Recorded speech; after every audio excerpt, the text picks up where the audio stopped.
याला काय येते, याला अमुक येते का, याला तमुक येते का, 10वीत याच्यापेक्षा मलाच टक्केवारी जास्त आहेत, मी याच्यापेक्षा हुशार आहेत, नाही, अशा भ्रमात राहू नका. नमस्कार, मी आहे चेतन राठोड आणि स्वागत करतोय आपला द प्रियांश अकॅडमी युट्यूब चॅनलवर.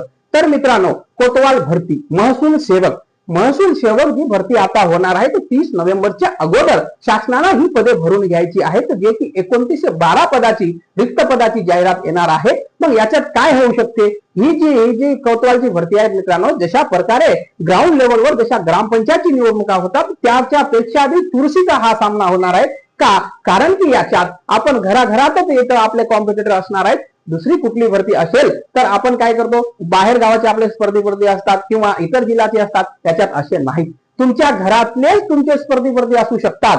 का, कारण की याच्यात आईला पण फॉर्म भरता येते, वडिलाला पण फॉर्म भरता येते, कारण की वय वर्ष 43, 45, 40 वर्ष आहेत मर्यादा. 18 वर्ष मुलापासून पण सुरुवात होते, बहिणीने पण भरता येते. त्या सगळ्या गोष्टीचा आपल्याला याच्यात विचार करावा लागेल. कमेंट्स मध्ये मला काही प्रश्न विचारले होते, त्याचे उत्तर मी आता या व्हिडिओमध्ये देणार आहे. एका युवकाने मला प्रश्न विचारला होता, सर आम्ही तालुक्याच्या ठिकाणी राहतो, तर आम्हाला या भरतीमध्ये भाग घेता येईल का? तर हो, तुमचं उत्तर आहे हो, कारण की तलाठी सज्जे जिथं आहे तिथं तुम्ही फॉर्म भरू शकता. तुमच्या तलाठी सज्जावरच ही जाहिरात येणार आहे आणि तिथं तुम्ही तालुक्याच्या ठिकाणी असो, जिल्ह्याच्या ठिकाणी असो, तिथं तुम्ही फॉर्म भरू शकता. त्यानंतर एका महिलेने मला प्रश्न विचारला होता की महिलाला पण याच्यात संधी आहे का? तर हो, भारतीय राज्यघटनेनुसार महिला आणि पुरुषांना समान संधी दिली गेलेली आहे. महिलांना पण याच्यात संधी आहे, तुम्ही पण फॉर्म भरू शकता. मग आपण आज बघणार आहोत की महसूल विभागानुसार म्हणजे जे आपले जे 6 प्रशासकीय विभाग आहेत त्याच्यात जे जिल्हे आहेत 36 जिल्हे, त्याच्यानुसार किती पदं येतात ते आपण या व्हिडिओमध्ये बघणार आहोत. जर तुम्ही माझ्या चॅनलवर नवीन असाल तर द प्रियांश अकॅडमी युट्यूब चॅनलला लाईक, शेअर, सबस्क्राईब करा. इंस्टाग्रामला फॉलो करायला विसरू नका. तर चला बघूया आपण जिल्ह्यानुसार आणि आपल्याला कागदपत्र काय काय लागणार आहेत मित्रांनो. तर कागदपत्र मला एक सांगायचं आहे तुम्हाला, जर तुम्ही 4थी 7वी 10वी पास असाल, आता राहणारच 10वी पास असल्यावर, आता बघा जास्तीत जास्त लोक 10वी पास असतात. तुमच्याकडे जेवढे डॉक्युमेंट्स आहेत ते सगळे डॉक्युमेंट्स तुम्हाला इथं लावायचे आहेत. तुम्ही 10वी पास, तुम्ही पण महत्वाचा विषय असं की तुम्ही आजच 4थीचा मार्कशीट काढून आणा, 7वीचा मार्कशीट काढून आणा. डॉक्युमेंट गोळा करायला आजपासूनच सुरुवात करा तुम्ही, कारण की तुम्ही 10वी पास असाल, ग्रॅज्युएशन तुमचा झालेला असेल, पण पात्रता आपल्याला इथं 4थी 7वी दिलेली आहे. म्हणून 4थीची मार्कशीट आपल्याकडे गरजेची आहे. का, कारण की एका गावातून कमीत कमी म्हणतो मी 100 फॉर्म पेक्षा जास्त जाईल, 100 फॉर्मापेक्षा जास्त जाईल. मग या 100 फॉर्मापेक्षा जास्त गेल्यानंतर अंतिम निवड कशी होते, तुम्ही मार्क किती घेतलात त्याच्यावर तुमची निवड होते. प्रतीक्षा यादी आणि निवड यादी लागते तुमची, आणि प्रतीक्षा यादी पण लागू शकते, कारण की ज्या कोणाला करायचं नाही ते सोडून वेटिंगचा उमेदवार घेतला जातो. पण याच्यात तुमचे डॉक्युमेंट व्हेरिफिकेशन केले जातात, तेव्हा तुमच्याकडे एक डॉक्युमेंट चेक केला जातो. का, कारण की याच्यात लबाडी चालणार नाही. आता बघा, कोणाला जर आता मुलाची संख्या किती दिलेली आहे, लहान कुटुंबाचे प्रमाणपत्र आपल्याला जॉबला लागतं तेव्हा भरून द्यावं लागतील. मग त्याच्यात किती आहे लिमिट, 2च मुलं, तर 2च मुलाची आहे. पण एखाद्याला 3 असेल आणि तो लपवून ठेवला असेल, पण दुसरा उमेदवार तो त्याच्या गावातच राहणार आहे, त्यांना सगळ्या गोष्टी याच्या बाबतीत माहिती राहणार आहे. तो लगेच सांगत नाही हा खोटा आहे, त्याला 3 मुलं आहे, याला 4 मुलं आहेत. तशाच प्रकारे तुम्हाला 4थी 7वी 10वी म्हणजे जेवढे तुमच्याकडे मार्कशीट आहे ते तुम्हाला मार्कशीट गोळा करायचे आहे. राहिले प्रश्न कशाचं, चारित्र्य पडताळणी. तर मित्रांनो, लागल्यानंतर एका महिन्यानं तुम्हाला चारित्र्य पडताळणी करून घ्यायची आहे, जे की आपले जे नजीकचे पोलीस स्टेशन असतात, जवळचे आपण ज्या पोलीस स्टेशनच्या हद्दीमध्ये येतो त्या पोलीस स्टेशन आपल्याला चारित्र्य प्रमाणपत्र देतात. ते पडताळणी आपल्याला एका महिन्यानंतर ते घेता येते. त्या गोष्टी होतात आणि आपल्याला एक बाउंड पण लिहून द्यावा लागतो. त्यानंतर 2 साक्षीदार पण लागतात. ह्या सगळ्या गोष्टी एकदम किरकोळ आहेत. पण 4थी 7वी ह्या मार्कशीट तुम्ही आतापासूनच जपून ठेवा. डॉक्युमेंट हे खूप महत्वाचे आहे. तुमच्याकडे नॉन क्रिमिनल नसेल तर काढून घ्या. त्यानंतर डोमेसाईल ठेवा, कास्ट ठेवा, व्हॅलिडिटी ठेवा. सगळ्या गोष्टी तुम्हाला मदत करणार आहेत. त्यानंतरची जो गोष्ट आहे, त्यानंतरची गोष्ट मित्रांनो, की तुम्ही अभ्यास कशा प्रकारे करतात. आता बघा, तुम्ही गावात असाल, खेडेगावात राहत असाल, शहरामध्ये राहत असाल आणि तुम्ही अभ्यासापासून लांब गेलेला असाल, तर तुम्हाला अभ्यासामध्ये परत यायचं आहे. कारण की ही जी भरती आहे या भरतीमध्ये तुम्हाला गाव सोडून बाहेर जायची गरज नाही.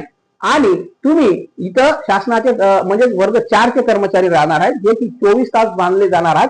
पण मित्रांनो, 24 तास बांधले गेले असला तरी तुम्हाला दुसरा धंदा आहे तो शेती करता येते, म्हशी पाळता येते, दूध विकता येतो, ऑटो रिक्षा चालवता येते. ह्या सगळ्या गोष्टी तुम्हाला करता येणार आहेत. म्हणून ही भरती दिलचस्प आहे, कारण की 15,000 तुम्हाला शासन देते आणि इतर काम पण तुम्ही करू शकता या भरतीमध्ये. महत्वाचं आहे हे सांगायचं आहे. कोणाला वाटणार नाही की मला नको, मला ही नोकरी मी नाही करणार का? कारण की गावात राहून करायचंय. मग गावात राहून करायचं असेल तर मग साहजिकच आहे, आपल्याला शासन पैसा देतो याच्यासाठी. मग ह्या सगळ्या गोष्टी होणार आहेत. तुम्ही लक्षात ठेवा, अभ्यास करणं तुम्हाला गरजेचं आहे. तुम्ही आजपासूनच अभ्यासाला सुरुवात करा. आपली जी आता 1 सप्टेंबर पासून कोतवाल स्पेशल बॅच चालू होणार आहे, त्याच्यात तुम्हाला रुपया भरायची गरज नाही, कारण की सगळे व्हिडिओ आपल्याला युट्यूबवर आपले म्हणजे रेकॉर्डेड बॅच फ्री, एकदम फ्री असतात आणि एकदम क्वालिटी कंटेंट देण्याचा आपण प्रयत्न करतो. तर चला आपण बघूया जिल्ह्यानुसार कशा प्रकारे पदभरती होणार आहे. आपण बघूया पहिला छत्रपती संभाजीनगर जे प्रशासकीय विभाग आहे त्याच्यामध्ये ते 8 जिल्हे येतात मराठवाड्यामध्ये. तर त्या मराठवाड्यामध्ये जागा कशा प्रकारे दिलेल्या आहेत. जे छत्रपती संभाजीनगर आहे इथं तुम्हाला 283 पदाची भरती होणार आहे. किती पदाची भरती होणार आहे मित्रांनो? 283 पदाची ही मोठी भरती इथं होणार आहे. त्यानंतर जालना जिल्हा हा इथं 47 पदाची भरती होणार आहे. त्यानंतर परभणीमध्ये 64 पदाची भरती होणार आहे. त्यानंतर काय आहे, नांदेड हा आपल्या नांदेड या जिल्ह्यामध्ये 78 पदाची भरती होणार आहे मित्रांनो. त्यानंतर लातूरमध्ये 62 पदाची भरती होणार आहे. काय आहे, हिंगोली आहे, हिंगोलीमध्ये 45 पदाची भरती होणार आहे. त्यानंतर काय बीड आहे, बीडमध्ये 71 पदाची भरती होणार आहे. आणि धाराशिव मध्ये 35 पदाची भरती होणार आहे. म्हणजे आपल्या छत्रपती संभाजीनगर या प्रशासकीय विभागामध्ये टोटल 685 रिक्त पदाची भरती ही 30 नोव्हेंबरच्या अगोदर होणार आहे. 30 नोव्हेंबरच्या अगोदर शासनाला हे पदे भरून घ्यायचे आहे. म्हणून 30 नोव्हेंबरच्या अगोदर ह्या सगळ्या पदे भरून घेतल्या जाणार आहेत मित्रांनो. दुसरा जो प्रशासकीय विभाग आहे तर नागपूर प्रशासकीय विभागामध्ये किती जिल्हे येतात? 6 जिल्हे येतात. तर या नागपूर प्रशासकीय विभागामध्ये नागपूरमध्ये 115 पदाची मोठी भरती होणार आहे. त्यानंतर वर्धामध्ये 46 पदाची भरती होणार आहे. त्यानंतर आहेत भंडारा इथं 58 पदाची भरती होणार आहे. गोंदिया इथं 39 पदाची भरती होणार आहे.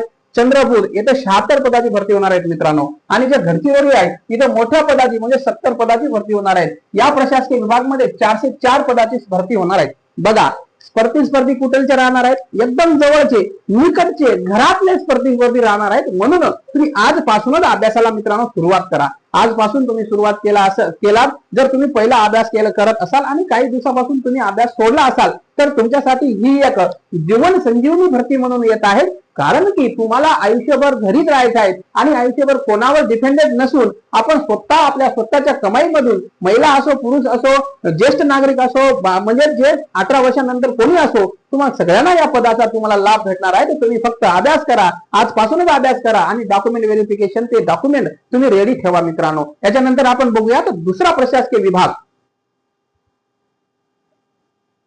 त्यानंतरचा प्रशासकीय विभाग आहे मित्रांनो. विदर्भामध्ये 2 प्रशासकीय विभाग पडतात, मराठवाड्यात एकच पडतो संभाजीनगर, आणि विदर्भात 2 पडतात, एक अमरावती आणि एक दुसरा आहे नागपूर. नागपूरमध्ये 6 जिल्हे येतात आणि अमरावतीमध्ये 5 जिल्हे, म्हणजे विदर्भात एकूण 11 जिल्हे येतात मित्रांनो.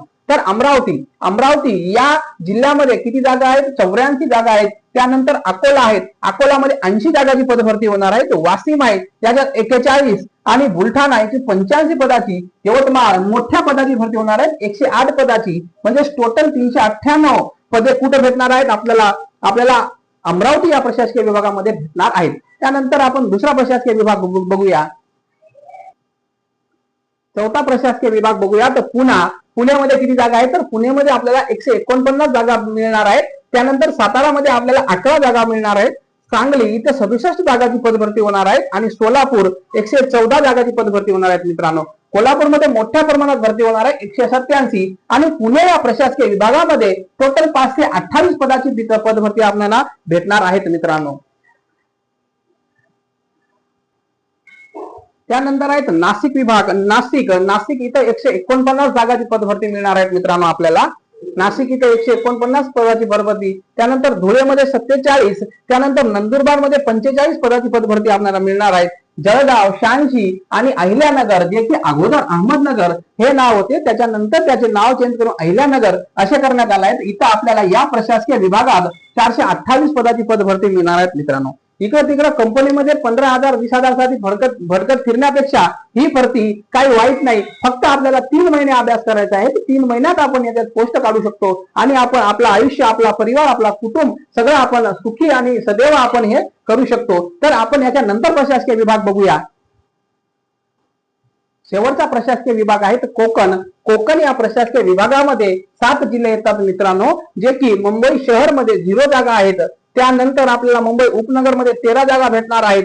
ठाण्यामध्ये 108 जागा भेटणार आहेत. पालघरमध्ये आपल्याला 123 जागा मिळणार आहेत. त्यानंतर रायगड या मोठ्या जिल्ह्यामध्ये आपल्याला 119 पदाची पदभरती होणार आहे. त्यानंतर रत्नागिरीला 64 आणि सिंधुदुर्ग या छोट्या जिल्ह्यामध्ये 42 पदाची भरती होणार आहे. टोटल भरती आपल्याला 469 ह्या प्रशासकीय विभागामध्ये होणार आहे. आणि सगळे प्रशासकीय 6 प्रशासकीय विभाग बघितलं तर आपल्याला 2912 पदाची ही मोठी भरती कोतवाल या पदासाठी होणार आहेत मित्रांनो.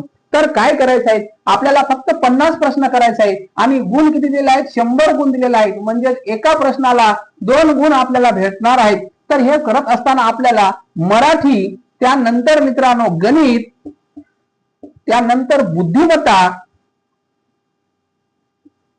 आणि आपल्याला काय करायचं आहे तर जीके, जीएस जे की सोप्या पद्धतीत आपल्याला विचारला जाणार आहेत मित्रांनो, जे की आपली बॅच सुरू होणार आहे. तर 1 सप्टेंबर पासून तुम्ही त्याला जॉईन होऊ शकता एकदम मोफत मध्ये. धन्यवाद. आपण थांबूया या व्हिडिओमध्ये आणि अशाच प्रकारे तुम्ही नवीन व्हिडिओ बघण्यासाठी द प्रियांश अकॅडमी युट्यूब चॅनलला लाईक, शेअर, सबस्क्राईब करायला विसरू नका.